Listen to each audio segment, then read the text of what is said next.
Sit back, relax, and enjoy listening. RK feels like he's drowning. The past crashes over him, whispers, accusations, betrayal, dragging him under, consuming him whole. The weight of it is unbearable. Then, the morning incident flashes in his mind, his dance partner's refusal adding to it.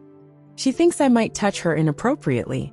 The thought echo, blending with the ghosts of his past, growing louder, relentless, deafening. His fingers twitch violently at his sides. His hands tremble, out of his control. He tries to shut it all out, to silence the chaos, but it only makes it worse. His chest tightens, his breath stutters, his throat burns. Sweat trickles down his face, but his body feels ice cold. His legs weaken, the ground beneath him tilting, pulling him down into nothingness. And then, noise. A sudden explosion of sound slams into him, shaking the ground beneath his feet. His name, chanted, screamed, fills the air like a storm tearing through the silence. It drowns out the fear, the doubt, the voices clawing at his mind. For a second his head lifts barely.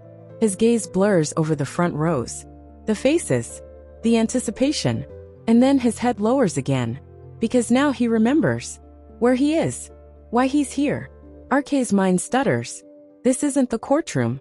This isn't the past. He is here, now, on a stage, the grandest stage in the world, before the most powerful, the most influential. A slow, shuddering breath escapes him.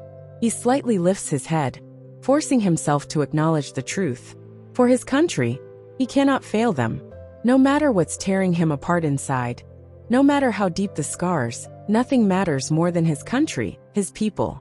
But the thought of failing them suffocates him even more. The pressure is unbearable.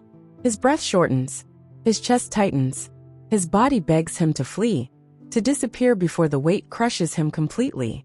He quickly lowers his head again. His hands still tremble, his body still sways, but he forces himself to stand tall, because the world doesn't care about his pain. The world doesn't care about his fears. The world doesn't care about his past. And he cannot, will not fail his country because of his personal struggles. Because no matter how many times his own people doubted him, no matter how many times they turned their backs on him, this is still his country. He inhales sharp, unsteady. His chest rises then falls. His breath is ragged, but he fights to take control. He closes his eyes, tries to steady himself. Then, he opens his mouth to sing. But nothing. The lyrics, the ones he practiced endlessly for 2 sleepless nights, are gone. His mind is blank.